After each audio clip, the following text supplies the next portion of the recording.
жетім бала етпегенің үшін, тек тіліңді жоғалтпай, темекіде шекпегенің үшін.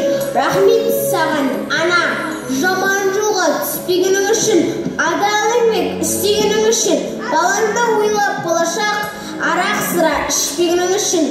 Рахмет саған, ана, әркімді бір істемегенің үшін, әркімге бір тимегенің үшін, ұрпағың үшін үнемдеп қымбат киім кимегенің үшін. Рахмет саған, ана, маған бәрін әпергенің үшін, мінезімді көтергенің үшін, 12 мүшемді сау қылып, дүниеге әкелгенің үшін.